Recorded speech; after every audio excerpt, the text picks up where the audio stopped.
And good Friday morning to you. Welcome back to First News here on the 19th of April, 20 minutes in front of 8 o'clock. And Nic Horton, the CEO and founder of Opportunity Arkansas, he texted me yesterday. He said, there's a sneak attack coming from the left on education freedom here in our state. And I said, well, we should probably talk about that on the morning show. And so we now welcome Nic Horton from Opportunity Arkansas. Nic, good morning. How are you today?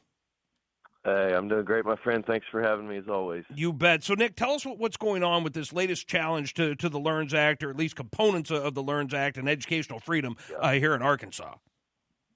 Yeah, it's a pretty big deal, and I know it's not an exaggeration to say this is one of the most radical ballot amendments that we have ever seen put forward in the state of Arkansas. As you mentioned, it's going to affect parts of the LEARNS Act, but it's actually even more broad than that. Mm-hmm. There's really four big components, and maybe we'll have time to talk through each of these individually. But the biggest thing, I think the most problematic thing, is it's going to end education freedom forever. So the language in the proposed amendment is so broad that any type of tax credit, any type of property tax credit, any type of state grant or quote public funding that would go to a private school, if a private school accepts that funding, they're going to then be subject to all of the regulations, academic regulations, accreditation regulations that public schools are subject to, which is completely ridiculous. It's unconstitutional, which we can talk certainly more about, but it's a massive, massive attempted takeover of private schools in Arkansas. Yeah, and so going through digging into some of these points, I know, like with what you were talking about right there, I mean, complying with the accreditation and the other statutes for public schools, I mean, that would mean things like that private schools would have to be part of a school district, that they would have to hire superintendents. Am I correct on that? Oh, yeah, and they'd have to teach evolution. They'd have to, there's all sorts of, I think we don't even know all of the possible ramifications, because the accreditation standards and the academic standards that are set for public schools are so broad. We're talking about hundreds and hundreds of pages of state rules and regulations. And the implications of that, look, I think we're calling it a sneak attack, because the reality is the left and the folks that are circulating these petitions, they're not telling you that this is a takeover of private schools. They're not telling you that this would regulate private schools out of the education freedom program and out of any sort of school choice program forever and ever, amen. They're telling you it's about fairness. They're telling you it's about equal standards, and we need to have a level playing field, and it's very clever messaging in a way. Mm-hmm. But the reality is no private school in Arkansas would even attempt to comply with these rules, because these rules weren't written. And let me just say, it's not because private schools don't have high standards, right? Any of us that has seen academic results or been a part of a private school or know people that have gone to private schools, they're rigorous. They are academically challenging by design. So it's not because they wouldn't want to have high academic standards, and in fact they already do, but these standards were not written for private schools. And so You mentioned having to hire superintendents, having to hire school districts, and then you bring in having to teach evolution, not being allowed to teach any sort of religious material whatsoever, because that would violate state standards. This brings in all sorts of crazy dynamics that, never should have been really up for consideration, because these are not regulations that were intended for those types of schools.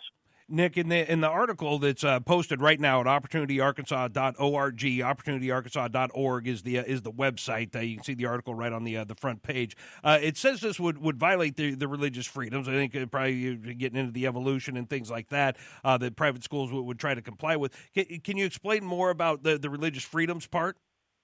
Yeah, well, and look, this is an area where I think they really screwed up, to put it nicely, because Attorney General Tim Griffin, who is obviously he's Attorney General, but he's a legal, wizard. He's a legal expert on this stuff.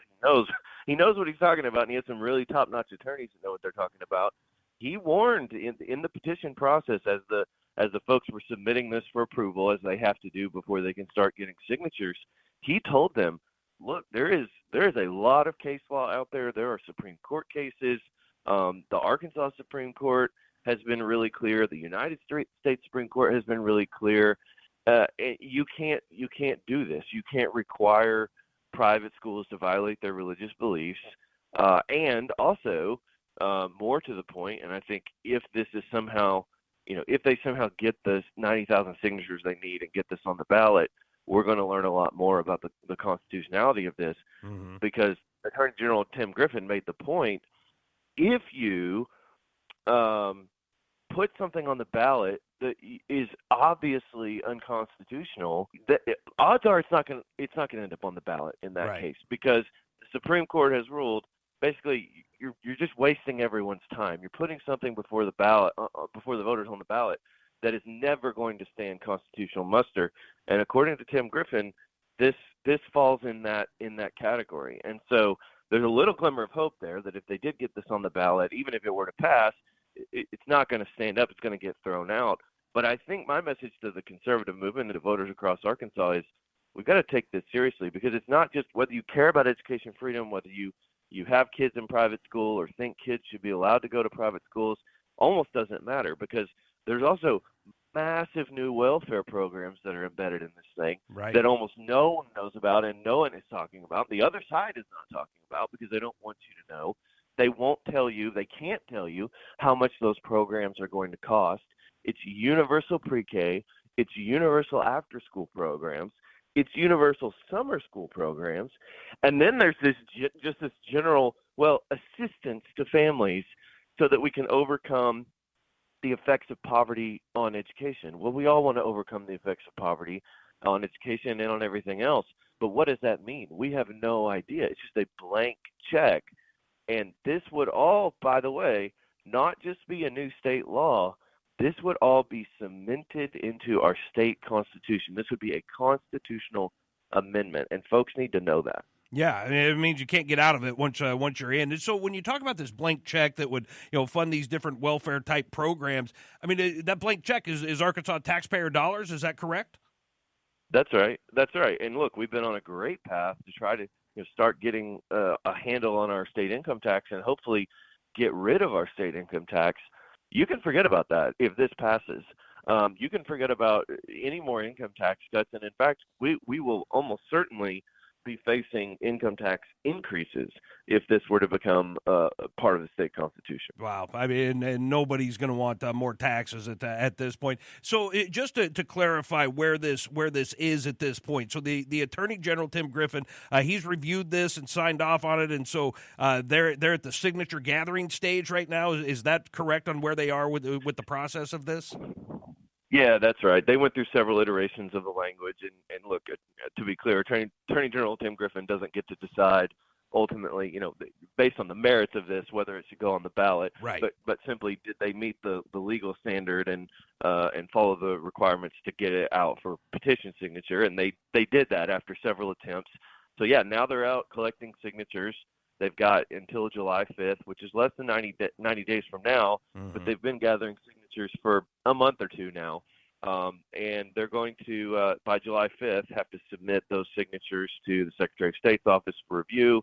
If they meet that threshold, this is moving forward to go on the ballot. There may be legal challenges. There may be other things that come, but that's what we're looking at this point. Well, I know there's a ton more of information to unpack in this, and I encourage people to go to opportunityarkansas.org, read the entire article. It's very informational about how this all plays out. But Nick, unfortunately, we're out of time this morning, but we'll have you back as we continue digging through this attack on the LEARNS Act and educational freedom here in Arkansas. But we appreciate the information this morning, appreciate what you're doing with Opportunity Arkansas, and we'll talk again soon. But appreciate the time this morning. Hey, I appreciate it. And I would just tell folks, you're probably going to get approached at a grocery store or some store around Arkansas to sign this petition. And you better, think through that before you sign this petition or the abortion petition. There's a lot of bad petitions out there right now. And they're not being honest about what they're asking you to sign. Thanks, Toby. Thanks so much for having me. You bet. There goes Nic Horton, the CEO and founder of Opportunity Arkansas, doing good work here in our state. And, you get the LEARNS Act passed, and then this is why we can't have nice things, folks. We had something good to happen, and then someone's always out there trying to smash it to pieces.